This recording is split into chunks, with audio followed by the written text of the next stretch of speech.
I'm a one-person jaw harp factory, and I'd like to show you an example of my work.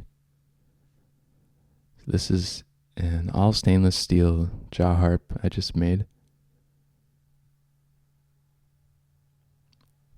I've been making the cases out of oak and black walnut, cherry, whatever I've got laying around. This one's oak. The grain's so pretty with oak.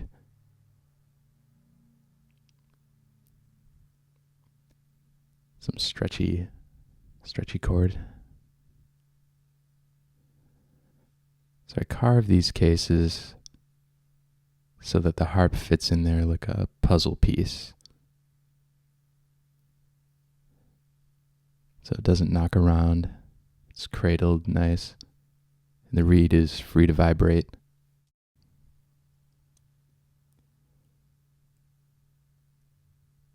And sometimes when you're carrying it in your pocket, you can feel it vibrate. I think that's kind of cool. So let's look at the harp. There's the inside of the case. That's my dog, Thomas. This one's tuned to D2. You can see it's got a bit of a bulkier trigger, a little more weight for the length. I've been working on this signature. This wavy pattern on the reed. I like that a lot.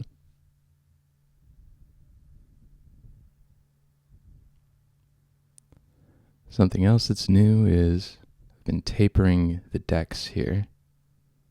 And I've been told by a few different players that that's important for, not so much for the sound, but for playing. And since I started doing it, I've noticed a big difference. It makes it a lot easier to mute the harp. And you mute the harp with your lips. And if you have to wrap around a bulky frame, that's a lot more difficult. Something else to appreciate here is the finish. I've been putting a matte finish on the parts of the harp that get handled the most and end up resting on surfaces like the bottom there. The top goes in the case, rests on the case. So that matte finish prevents scratches, scuffs, just kind of absorbs it. My crimps have been continuously improving. Nice and uniform. And I'm finding I have to do less and less of hiding imperfections, sort of leaving the manufacturing marks.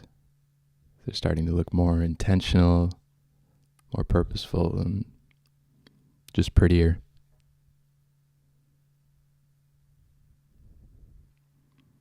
And the gaps, let's pan up.